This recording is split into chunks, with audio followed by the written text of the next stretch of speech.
네, 이번 시간은 요한계시록 9번째 시간으로서 바벨론의 멸망이라는 제목으로 말씀을 나누고자 합니다. 제가 총 11번에 걸쳐서 요한계시록을 나누고 있는데요.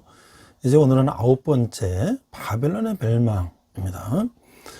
본문은 제가 요한계시록 17장 14절 말씀을 자막을 보고 함께 읽도록 하겠습니다.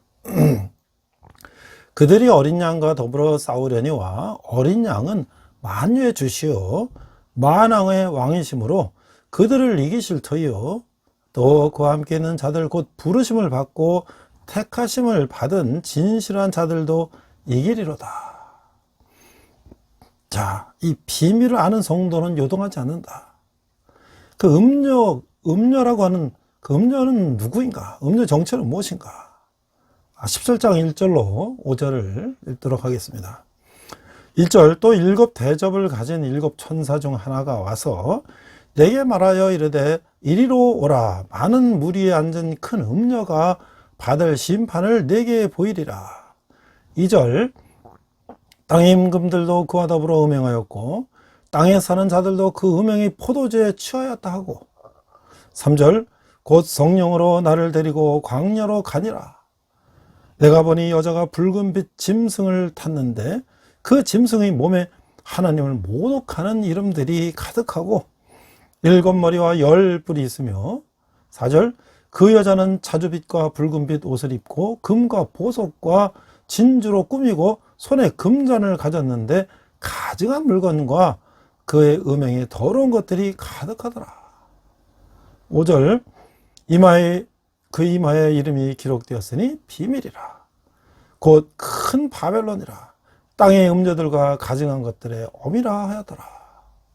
자, 이게 하나님의 백성들을 핍박한 이 바벨론을 이렇게 묘사하고 있는 거예요. 자, 하나님의 대적한 세력은 반드시 심판을 받는다. 그 당시에 로마 제국을 상징하는 이 바벨론은 땅의 임금들을 우상숭배로 이끌었다고 하는 것이죠.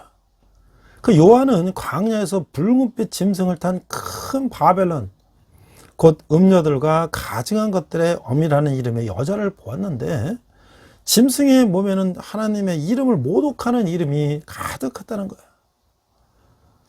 이는 스스로를 신으로 여겼던 로마 황제를 의미하고 있다는 것이죠. 여자가 화려한 옷과 보석으로 치장한 것은 이후에 나올 그리스도의 신부가 입은 흰 옷과 대조가 된다고 하는 것이에요. 여자는 자신을 따르지 않은 성도와 예수의 증인들이 흘린 순교의 피에 취해 있었다라고 하는 것이에요.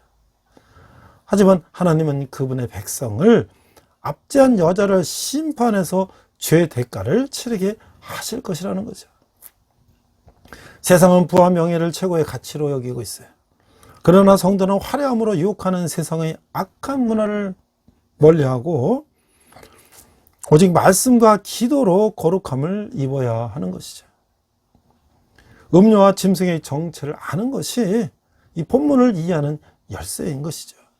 이 계시록이 기록될 당시 기독교를 향한 로마의 박해가 절정에 이르렀죠. 그래서 그 여러 학자가 큰 음료는 로마를, 여자가 올라탄 붉은 짐승은 로마 제국의 권세를 상징한다고 보고 있는 것이죠. 여자는 금은보화로 자기를 꾸미며 손에 금잔을 가졌는데 이것은 로마 황제가 자신에게 부여한 모습이라는 거예요. 땅의 임금들이 큰 음료와 더불어 음행했다는 것은 많은 사람이 로마 황제 숭배에 참여했음을 말하고 있는 것이죠. 로마 제국 이런 모습은 심판받을 세상의 모습이라는 거예요. 이 모든 행위는 하나님을 모독하는 것이며 하나님은 이를 더럽고 가증스럽게 여기신다고 하는 거예요. 성도는 신앙을 위협하고 우상숭배를 강요하는 사상을 대적해야 한다고 하는 것이죠. 그 위에 우리 말씀에서 제가 질문 한번 해볼게요. 큰 음녀의 모습이 상징하는 의미는 무엇일까요? 자, 요한은 이 광야에서 큰 그 붉은빛 짐승을 탄 큰 바벨론, 곧 음녀들과 가증한 것들의 엄이라는 이름의 여자를 봤는데 그 짐승의 몸에는 하나님의 이름을 모독하는 이름이 가득하다. 이게 스스로 신으로 섬겼던 로마 황제를 말하는 거죠. 또 이제 두 번째 질문을 해볼까요? 자, 그럼 이 시대 문화는 어떤 형태로 그리스도인의 신앙을 위협하고 있습니까? 세상은 부와 명예를 최고의 가치로 여기고 있어요. 그러나 성도는 화려함으로 유혹하는 세상의 이 악한 문화를 멀리하고 오직 말씀과 기도로 거룩함을 입어야 한다 라고 우리는 말씀하고 있습니다. 두 번째 보니까 그 여자와 짐승의 비밀이에요. 6절부터 8절 보겠습니다. 6절, 또 내가 보매 이 여자가 성도들의 피와 예수의 증인들의 피에 취한지라. 내가 그 여자를 보고 놀랍게 여기고 크게 놀랍게 여기니. 7절, 천사가 이르되 왜 놀랍게 여기느냐. 내가 여자와 그가 탄 7머리와 10뿔 가진 짐승의 비밀을 내게 이르리라. 8절, 내가 본 짐승은 전에 있었다가 지금은 없으나 장차 무저갱업으로부터 올라와 멸망으로 들어갈 자니 땅에 사는 자들로서 창세 이후로 그 이름이 생명책에 기록되지 못한 자들이 이전에 있었다가 지금은 없으나 장차 나올 짐승을 보고 놀랍게 여기리라. 자, 이 짐승의 비밀. 자, 이 성도는 화려한 뒤에 숨겨진 그 악을 볼 수 있어야 된다. 이 천사는 요한에게 음녀와 그녀가 타고 있던 짐승에 관해서 설명하고 있어요. 7머리와 10뿔을 가진 짐승은 전에는 있었지만 지금은 없고 장차 무저갱, 저 지하 깊은 곳에서 올라와서 멸망으로 들어갈 것이다. 이는 악한 세력이 예수 그리스도의 십자가 죽음과 부활로 인해서 결정적인 패배를 맛보고 힘을 발휘하지 못하게 된다는 것을 의미하고 있는 것이다. 악의 세력이 이후에 잠깐 풀려나 세상을 현혹하고 권세를 휘두르겠지만 그의 운명은 결국 멸망하고 만다는 것이죠. 성도는 잠시 권세를 지닐 악의 세력이 아닌 영원한 왕이신 하나님을 경외해야 된다고 하는 것이죠. 그 로마의 그 기독교 박해는 아주 심각했죠. 그 여자가 피에 취했다는 이 묘사는 많은 성도가 순교당한 상임을 알려주고 있는 거예요. 요한은 성도를 핍박하는 여자의 모습을 보고 놀랬지만 천사는 놀랄 일 아니라는 듯 말하며 여자와 짐승의 비밀을 알려주겠다고 하는 것이죠. 그 짐승은 장차 무저갱에서 올라와 멸망에 대한 운명에 놓이게 되는 것이죠. 세상에서 권세를 휘두르고 자신에게 신성을 부여하며 사람을 현혹하지만 결국 멸망의 자리로 들어갈 뿐이라고 하는 것이에요. 세상의 마지막은 이와 같다고 하는 것이에요. 생명책에 기록되지 못한 자들은 이 짐승이 행하는 일들을 보고 놀랍게 여겨 그를 추종할 것이에요. 그러나 그의 실상과 운명을 아는 하나의 백성은 이런 상황에 동의하지 않고 끝까지 마음을 지킬 것이라는 것이죠. 오늘 이 북한에도 그렇지 않습니까? 이 김일성이 어렸을 때 주일학교 반사까지 했다는 거야. 그 어머니가 권사 강반석, 외삼촌이 강야옥이 목사였잖아. 근데 이 김일성이 공산주의가 되면서 가정이 다 공산주의가 돼가지고 이제 오히려 하나님을 모독하고 자기가 우상이 되고 자기가 신이 됐어요. 그래서 이제 북한에 2천만 이상 많은 백성들 저렇게 쥐어짜고 탄압하고 피를 빨고 있는데 결국 저것도 얼마 남지 않았다는 거죠. 자, 우리 질문할까요? 천사가 말한 짐승의 비밀은 무엇일까요? 천사는 요한에게 음녀와 그녀가 타고 있는 짐승에 대해서 설명하고 있죠. 7머리와 10뿔을 간 짐승은 전은 있었지만 지금은 없고 무저갱으로 올라와서 멸망하게 될 것이다. 그 이는 악한 세력이 예수 그리스도의 십자가 죽음과 부활로 인해서 결정적인 패배를 맛보고 힘을 발휘하지 못하게 될 것이다 라고 말씀하고 있죠. 자, 그러면 또 질문합니다. 그 세상의 거센 유혹과 핍박에도 동의하지 않을 수 있는 비결은 무엇일까요? 오직 예수 그리스도. 자, 악의 세력이 이후에 잠깐 풀려나 세상을 현혹하고 권세를 휘두르겠지만 그의 운명은 결국 멸망이라고 하는 것이죠. 성도는 잠시 권세를 지닐 악의 세력이 아닌 영원한 왕이신 하나님을 경외해야 된다라고 하는 것이죠. 그래서 17장 9절에서 18절을 보니까 사탄의 권세의 기한이라는 것은 주님 말씀이 응하기까지다. 그 일곱 머리와 열 뿔이라고 하는 그 짐승들을 보면 9절, 지혜 있는 뜻이 여기 있으니 그 일곱 머리는 여자가 앉은 일곱 산이요. 10절, 또 일곱 왕이라. 다섯은 망하였고 하나는 있고 또 하나는 아직 이르지 아니하였으나 이르면 반드시 잠시 동안 머무르리라. 11절, 전에 있었다가 지금 없어진 짐승은 여덟째 왕이니 일곱 중에 속한 자나 그가 멸망으로 들어가리라. 12절, 내가 보던 열 뿔은 열 왕이니 아직 나라를 얻지 못하였으나 다만 짐승과 더불어 임금처럼 한동안 권세를 받으리라. 13절, 그들이 한 뜻을 가지고 자기의 능력과 권세를 짐승에게 주더라. 오늘 제가 17장 14절 오늘 제가 본문으로 읽었던 말씀이죠. 그들이 어린 양과 더불어 싸우려니와 어린 양은 만주의 주시오 만왕의 왕이심으로 그들을 이기실 터이요 또 그와 함께 있는 자들 곧 부르심을 받고 택하심을 받은 진실한 자들도 이길 것이다. 이기리로다. 자, 그래서 이제 이 악한 세력과 어린 양의 전쟁이 이제 일어나는 것이죠. 7장 9절에서 14절에 보면 아침 안개처럼 사라질 세상 권세를 쫓는 것은 어리석은 일이다. 그 일곱 산, 일곱 왕이 의미하는 바에 관해서는 다양한 견해가 있을 수 있어요. 이걸 이제 구체적인 고유명사 쓰지 않고 그냥 일반적인 명사 썼기 때문에, 그러나 학자에 따라서는 일곱 왕을 일곱 명의 로마 황제로 해석하기도 하고, 또는 애굽이나 아수르나 바벨론 등 역사 속의 강대국으로 해석하거나 악의 상징으로만 보기도 했어요. 자, 로마가 실제로 그 로물루스 형제가 일곱 언덕에 세워졌기 때문에 거기서 이제 늑대 젖을 먹고 자라고 로마가 이제 거기다 이제 도시를 세웠다는 거 아니겠어요? 그래서 일곱 산은 로마를 가리킨다고 보기도 해요. 자, 열 뿔에 대해서는 로마 제국의 분봉왕, 각 지역을 맡아서 이제 맡고 있는 왕들을 말하는 거죠. 그런 왕의 숫자를 보는 경우가 있는데, 짐승을 따르는 세상 나라의 막강한 권력을 상징하는 것이라고 할 수 있겠다는 것이죠. 자, 그래서 영원할 것처럼 보이는 세상 권세는 어린 양 앞에서 패배한다고 하는 것이에요.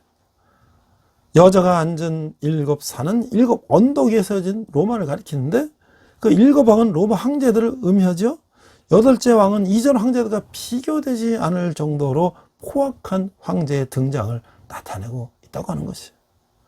열 뿔은 묘사되는 세상의 왕들은 황제와 더불어 한 마음으로 어린 양과 전쟁을 벌인다. 어린 양 누구예요? 예수 그리스도와 함께.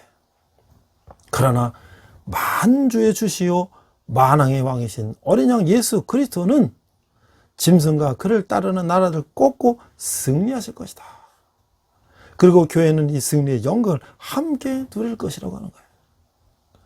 그 세상이 똘똘 뭉쳐서 대항해도 하느님을 이길 수는 없다고 하는 것이죠.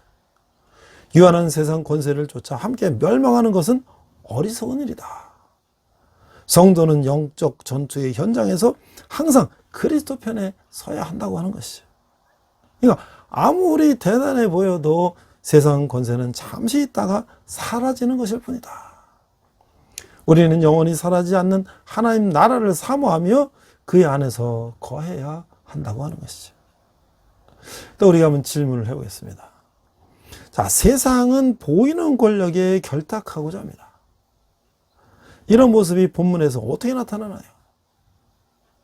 13절을 보니까 그들이 한 뜻을 가지고 자기의 능력과 권세를 짐승에게 주더라. 이 권력자에게 자기 권세를 다 주고 따라가는 거예요. 이게 바로 뭐예요? 아침 안개처럼 사라질 세상 권세를 쫓는 것은 어리석은 일이다. 우리가 이 민주국가에서 정권이 바뀐다는 거 말이죠. 얼마나 이게 극명하게 보여줍니까? 자기가 권력을 잡을 때는 자기가 뭐든지 다 할 것처럼 생각하지만 그 임기가 마치고 물러나면 아무것도 없는 그냥 일개 시민일 뿐이라는 거예요. 이 권세라는 게 얼마나 유한하고 한계가 있다는 것을 깨닫고 그 안에서 우리가 겸손하게 행동해야 된다는 것이죠. 자, 또 한번 질문해 볼까요? 세상 권력을 의지하고자 하는 마음이 들 때 언제며 어떻게 그 욕을 부릴 수 있나요? 우리가요, 계속 생각하면 거기에 모든 것이 다 빠져가지고 그것만 보이고 그것만 된다고 생각하는 것이죠. 이 정치에 이제 빠지고 정치에 미치면 저도 그런 얘기 들었어요. 그러면 잘못되면 계속 선거 나가서 계속 떨어지고 뭐 하면 패가망신하고 혹시나 뭐 그래서 또 붙었다 하더라도 또 그때 그걸 보충하려고 또 부정하다 보면 또 멸망하는 거야. 그러니까 이 세상이 똘똘 뭉쳐 대항해도 하나님 이길 수가 없다. 그런 유한한 세상 권세를 쫓아 함께 멸망하는 것은 어리석은 일이다. 성도는 영적 전투의 현장에서 항상 그리스도 편에 서야 한다. 우리가 항상 위정자들을 위해서 기도해야 됩니다. 청와대라는 그 구중 궁궐 속에서 있으면 자기가 마치 왕이 된 것처럼 착각의 속에 빠져가지고 행동을 하게 되죠. 스스로 그것을 벗어나려고 노력하는 이런 새로운 대통령도 있어요. 그러나 그도 많은 사람들이 자기를 떠받들고 하다 보면 자기도 모르게 자기가 대단한 권세를 가진 양 착각을 하게 되는데 그렇게 되지 않도록 우리는 기도해야죠. 자, 권세가 얼마나 유한한가. 오늘 이 바벨론의 권세, 그 음료에 대해서 이렇게 말씀하고 있어요.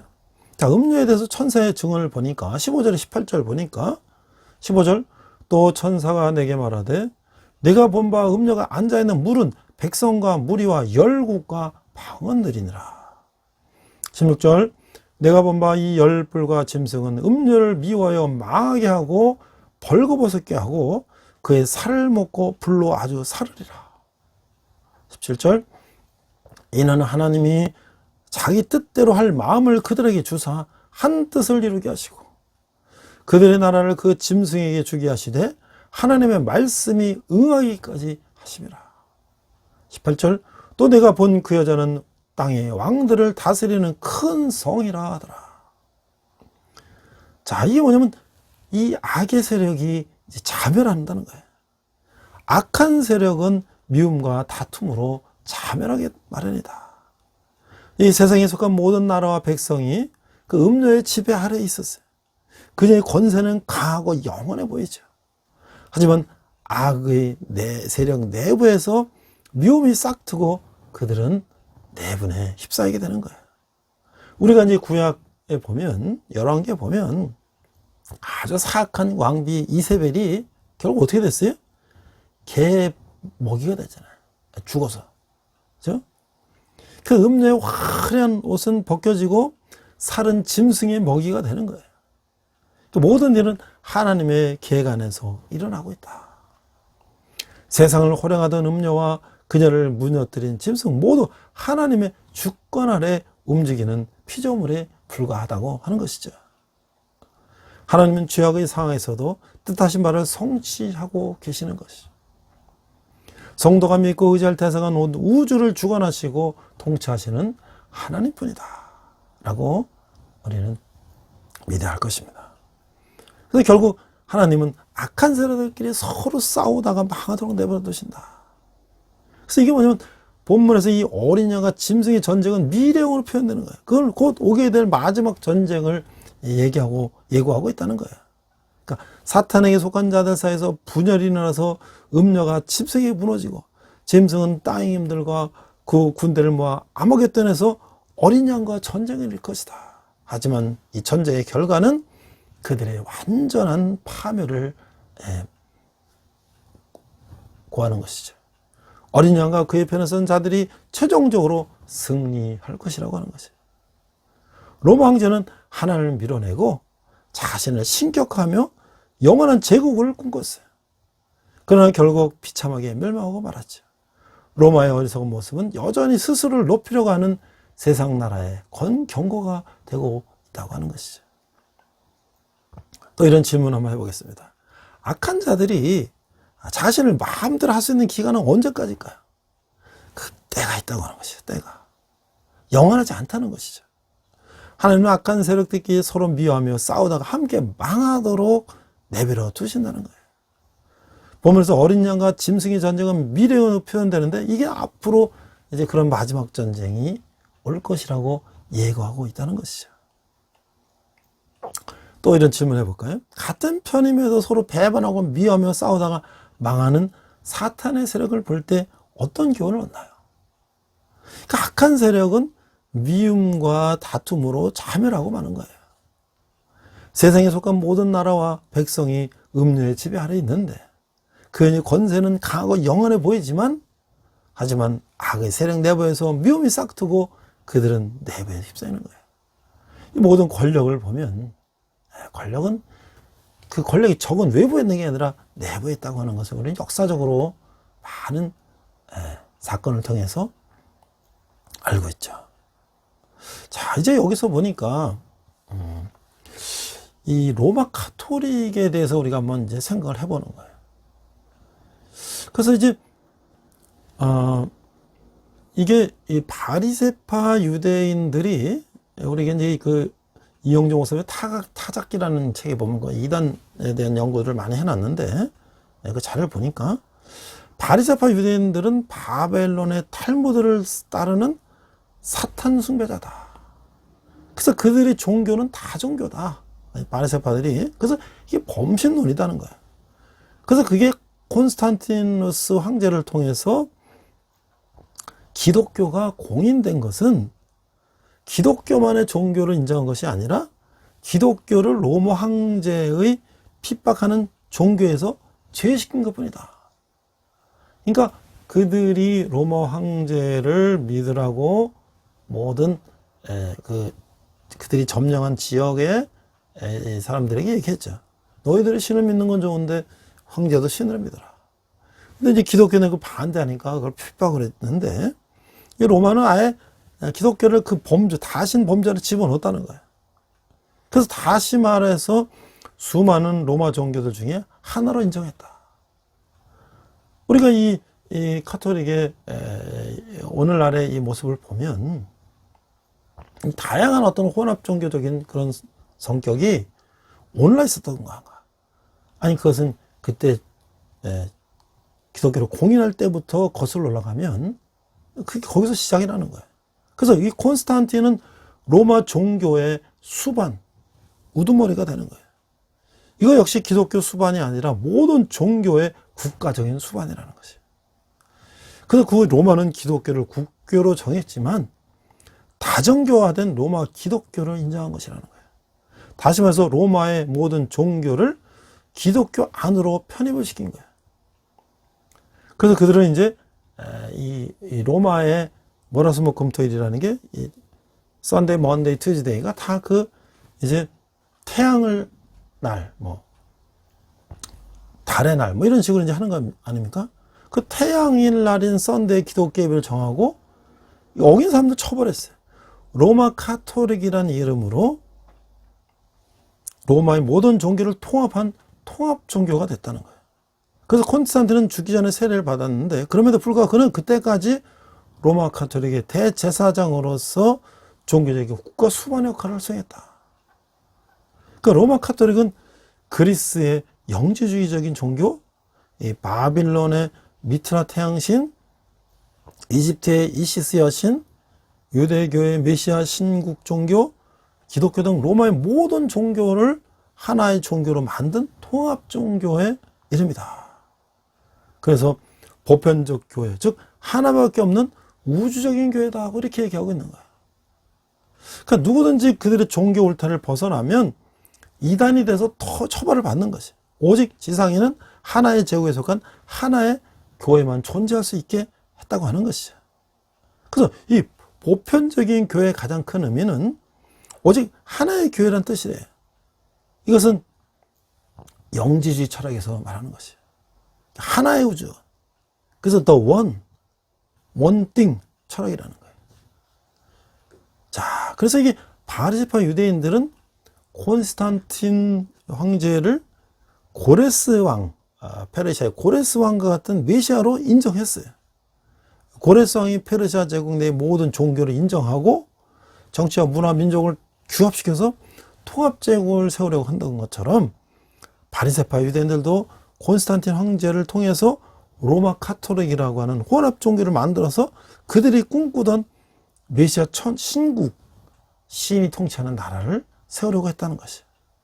그 로마 황제가 니케아 종교회의나 칼케돈 종교를 소집해서 기독교 교리를 정리했던 것들도 그들이 교회를 위해서 하는 것이 아니라 하나의 로마 제국을 세우기 위한 분열을 막기 위한 정책의 목적이었다.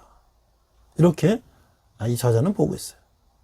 우리가 교회를 바르게 세우기 위해서는 로마 카톨릭의 정체가 뭔지를 알아야 된다. 오늘날 우리가 이제 보면 이 WCC나 뭐 이런 거 보면 뭐예요? 여러 이 종교들이 같이 모여서 같이 하나의 종교를 주장하고 있잖아요. 이게 바로 오늘날 그 모습이죠. 일부 기독교 일부 교단도 거의 가입되어 있습니다만은 그거는 정말 이 기독교의 여신 사상과는 다른 혼합 종교적인 이제 모습이라고 보는 것이죠. 그런 one thing, the one thing 이런 걸 보니까 제가 좀 전에 목사 안수 받고 제가 이제 여러 교회를 좀 다니면서 더 이렇게 견학을 할 때가 있었어요. 그래서 제가 아는 분 한 분이 가정교회라는 것에 예배한다고 해서 가봤어요. 그들이 가정교회 모이다가 또 같이 이제 또 뭐 한 달에 몇 번은 또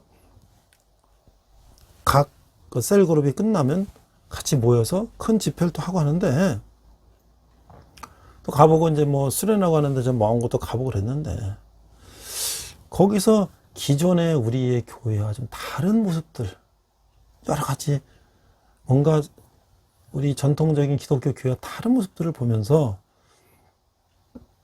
이 뿌리가 어디서 왔는가 오늘 보니까 이게 다 이 흐름이 로마 카톨릭이나 이 흐름이 어디서 다 연결된 것을 알 수가 있었어요. 그래서 우리가 지금 이 바벨론, 그 음료 바벨론이 지금 앞으로 예수님 다시 오실 때 그것을 다 멸해진다고 했는데 지금은 아직 마지막 때인 지금은 그들이 전 세계를 지배하면서 왕성하게 활동을 하고 있고 또 많은 사람들이 거기에 참여하고 있다는 것을 볼 때 우리가 영시를 통해서 그 마지막 때에 심판받는 그 음료 바벨론의 모습들을 정확하게 우리가 한번 봐야 되겠다 그런 생각이 듭니다. 자, 이제 말씀을 마무리합니다. 18장 1절에 보니까 내 백성아 죄에서 나와라 하고 이제 하나님께서 바벨론의 멸망을 선포하면서 거기서 나와라 얘기하시는 거예요. 그러니까 성경은 죄로 물든 이 세상이 반드시 멸망할 것이다 라고 일관되게 말하고 있어요. 영광처럼 보이는 바벨론도 그럴 것이고 그래서 무너졌다다 라고 얘기하는 거예요. 그런데 이게 요한계시록에 예수님이 재림하시고 싶어하는 건 아직 오지 않은 얘기잖아요. 그런데 과거형으로 무너졌다는 것은 뭐예요? 반드시 이것은 이루어진다, 무너진다라고 강조해서 말씀하고 있다고 하는 것이에요. 그 바벨론 당시 성도들은 로마였고 오늘날에는 악한 세상을 가리킨다. 외적으로는 화려해 보이지만 내적으로는 우상 숭배와 불경건으로 가득한 곳이라고 하는 것이에요. 하나님의 진노의 심판을 내리실 때 그것에는 사망과 애통함이 가득하게 된다. 그래서 하나님은 그분 백성을 권면하고 계신다. 내 백성아 거기서 나와서 그의 죄에 참여하지 말고 그가 받을 재앙들을 받지 말라라고 하나님 말씀하는 것이에요. 그래서 부와 음행을 추구하는 바벨론에 동화되지 않고 악한 길에서 속히 떠나야 한다고 하는 것이죠. 하나님의 소유된 거룩한 백성은 세속의 가치관을 따르지 않아야 된다고 하는 것이에요. 그 1절 보니까 이후에 다른 천사가 하늘에서 내려오는 것을 보니 큰 권세를 가졌는데 그의 영광으로 땅이 환하여지더라. 2절 힘찬 음성으로 외쳐 이르되 무너졌도다 무너졌도다 큰 성 바벨론이여, 귀신의 처소와 각종 더러운 영이 모이는 곳과 각종 더럽고 가증한 새들이 모이는 곳이 되었도다. 3절 그 명의 진노의 포도주로 말미암아 만국이 무너졌으며 그 땅의 왕들이 그와 더불어 음행하였으며 땅의 상인들도 그 사치의 세력으로 침부하였도다 하더라. 그러니까 세상 나라를 상징하는 바벨론은 결국 멸망할 것이다. 바벨론과 함께 하나님을 대적한 왕들도 모두 같은 운명에 처하게 된다고 하는 것이죠. 그 바벨론은 더러운 귀신들과 짐승들의 처소가 됨으로써 무너지고, 에레미야에서 다 이해한 거예요. 만국은 음녀 바벨론의 죄악에 동조함으로 진도의 심판을 받게 된다. 이처럼 바벨론 휘하에 있는 음행 공동체 전부가 같이 멸망한다는 것이에요. 그들의 멸망은 이미 예고된 것이며 자신들이 심은 대로 거두는 것이에요. 이 세상에 대한 심판 사실도 예고되셨지만 세상 끝날은 주님과 사도들의 말씀처럼 갑자기 닥친다. 갑자기. 마태복음 24장 37절 이하 보면 도적같이 임하신다. 마치 노아의 때 사람들이 경고를 듣고도 준비 없이 심판을 당한 것과 같다고 하는 것이에요. 우리는 깨어서 언행을 삼가며 그날을 준비해야 된다 라고 하는 것이죠. 또 이런 질문하겠습니다. 죄는 어떻게 전염되며 그 결과는 어떠한가요? 자, 이 바벨론은 더러운 귀신과 짐승들의 처소가 됨으로써 무너진다. 결국 뭐예요? 음료 바벨론의 죄악에 동조함으로써 진노의 심판을 받는 것이다. 그런 음란과 여러 가지 이런 것들은 그거 다 좋아 보이죠. 육체의 쾌락과 이런 것들 다. 어떤 질문입니다. 바벨론의 멸망을 보며 새롭게 결단할 것은 무엇인가요? 이 바벨론 휘하에 있는 음행 공동체 전부가 같이 멸망한다고 하는 것이죠. 그들의 멸망은 이거 예고된 것이며 자신들이 심은 대로 거두는 거예요. 그래서 이 세상에 대한 심판 사실도 예고됐지만 그들은 세상 끝날 때 갑자기 닥칠 세상의 종말을 생각하지 못하고 거기에 빠져 있다고 하는 것이죠. 자, 그래서 이제 주님의 안타까운 외침, 주님이 안타깝게 부르고 계세요. 18장 4절에서 8절 보니까 4절 또 내가 들으니 하늘로부터 다른 음성이 나서 이르되 내 백성아 거기서 나와 그의 죄에 참여하지 말고 그가 받을 재앙들을 받지 말라. 5절 그의 죄는 하늘에 사무쳤으며 하나님은 그의 불의한 일을 기억하신지라. 6절 그가 준 그대로 그에게 주고 그의 행위대로 갑절을 갚아주고 그가 섞은 잔에도 갑절이나 섞어 그에게 주라. 7절 그가 얼마나 자기를 영화롭게 했으며 사체였든지 그만큼 고통과 애통함으로 갚아주라.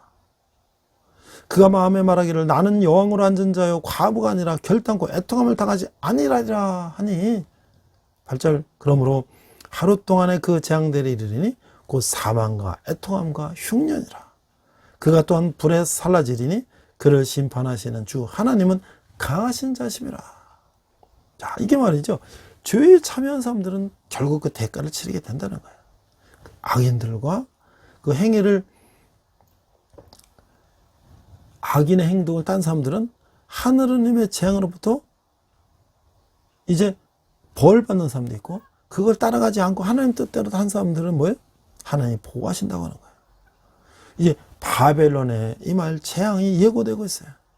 바벨론의 재앙은 하늘에 사무쳤고 하나님은 그 불의를 기억하고 계신다고 하는 것이에요. 그 결과 순식간에 여러 재앙이 한꺼번에 임할 것이고 하나님의 심판이 초일기에 들어간 상황에서 이 긴장 상황에서 하나님 그분의 백성을 향해 그 죄악에 동참하지 말고 거기서 나라라고 외치시고 있는 거예요. 하나님은 그분의 백성이 악인들과 함께 멸망하기를 원하지 않으시고 있는 거예요. 지금도 하나님은 세상을 통해서 죄의 길에 서지 말고 의의 길, 생명의 길로 나오라고 외치고 계시는 것이죠. 자, 우리 또 이런 질문합니다. 하나님의 심판하시는 바벨론의 죄는 뭐예요? 하나님 대적하고 음란하고 이런 것들이죠. 하나님 거기서 나와라 그런 말씀하시는 것은 어디예요? 그분이 그 멸망의 곳에서 나와라 라고 말씀하고 계시는 거죠. 자, 이제 마지막입니다. 8장 8절에서 이어 보니까 9절, 그와 함께 음행하고 사치하던 땅의 왕들이 그가 불타는 연기를 보고 위하여 울고 가슴을 치며 10절, 그의 고통을 무서워하여 멀리 서서 이르되 화이또다 화이또다 큰 성 견고한 성 바벨론이여 한 시간에 내 심판이 이르렀다 하리로다.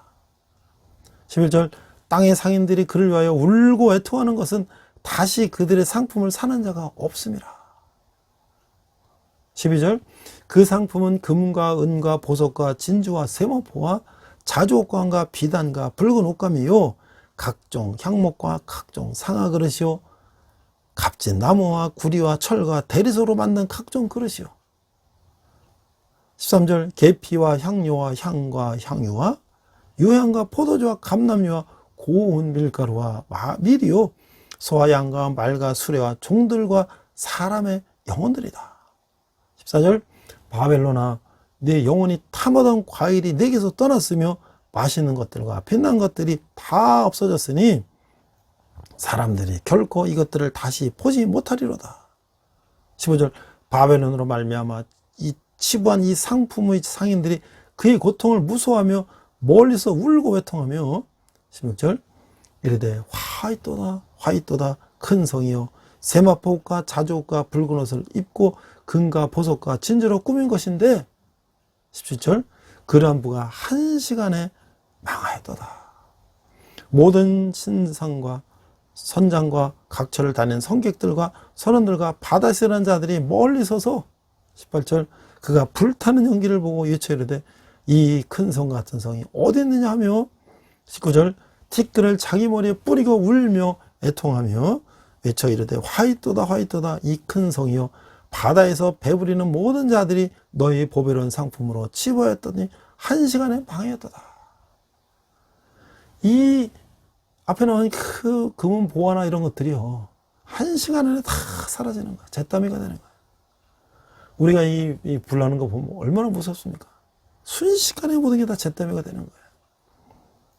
그래서 이 바벨론에 대한 슬픈 노래를 부르는 거예요. 세상 사람들이 추구하는 최고의 가치는 재물이죠. 바벨론이 멸망하면서 안타까워하고 있어요. 세상의 왕들, 상인들, 그런 선장, 선원들이 그들이 다 짧은 시간에 다 타버리니까 너무너무 안타깝죠. 그 상인들의 슬픔 노래가 가장 길어요.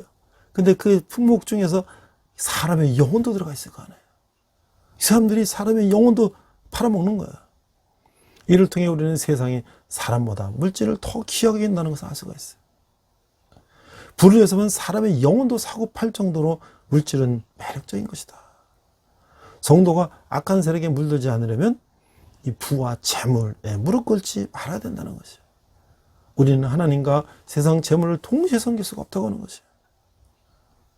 그러니까 이 울며 통곡하는데 그 사람들이 이제 뭐예요? 심지어는 사람의 영혼까지도 팔던 사람들이다. 결국 이 권력과 세력은 다 허무하게 사라진다. 우리는 세상의 권력이 멸망의 씨앗이 될 수가 있고 또 풍요가 하나님의 품을 떠나게 하는 계기가 될 수도 있다는 것을 잊어서는 안 된다고 하는 것이죠. 그래서 여기 마지막 질문합니다. 세상의 권력과 풍요가 멸망의 계기가 될 수 있는 무엇이에요? 거기에 빠져 있으면 세상 것에 빠져 있으면 하나님을 잃어버리기 때문에 그렇다는 거죠. 돈을 최고로 삼고 인명을 경시하는 이 세대가 변화되도록 우리 그리스도는 어떻게 되나요? 그래서 영국의 윌리엄 밀버포스라는 의원은 노예무역을 폐지하고 말이죠. 인간이 인간을 팔고 사는 것들을 못하게 했던 것이죠. 그래서 이제 큰 맷돌이 바다에 이제 빠지는 것처럼 20절, 하늘과 성도들과 사도들과 선지자들아 그런 말미암아 즐거워라. 하나님이 너희를 위하여 이 그에게 심판을 행하였음이라 하더라. 21절, 이 큰 힘 센 천사가 큰 맷돌 같은 돌을 들어 바다에 던져 이르되 큰 성 바벨은 이같이 비참하게 던져져 결코 다시 보이지 아니하리로다.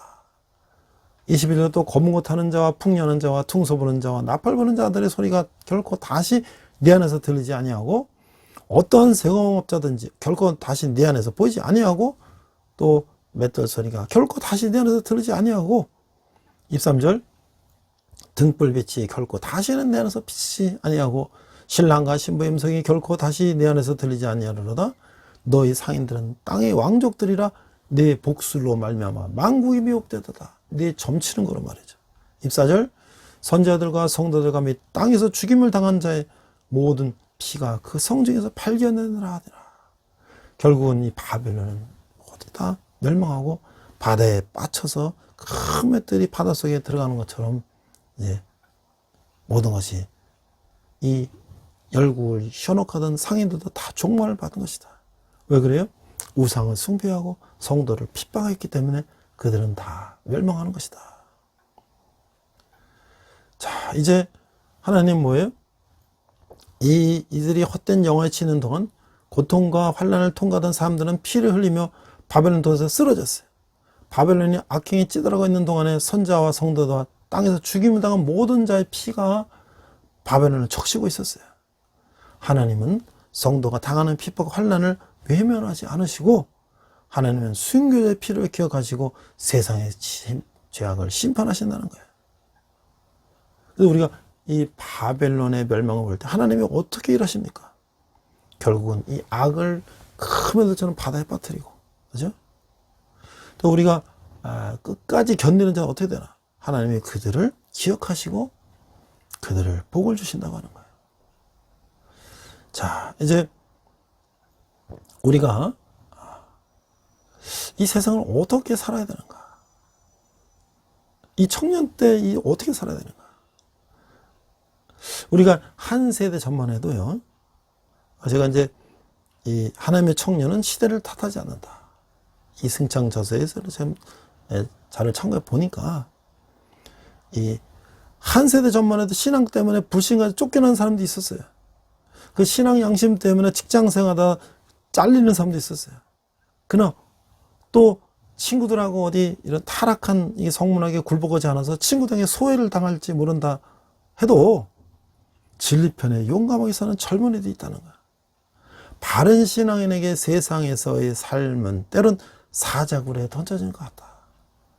그러나 두려워하지 말고 하나님은 거기에 찾아오신다.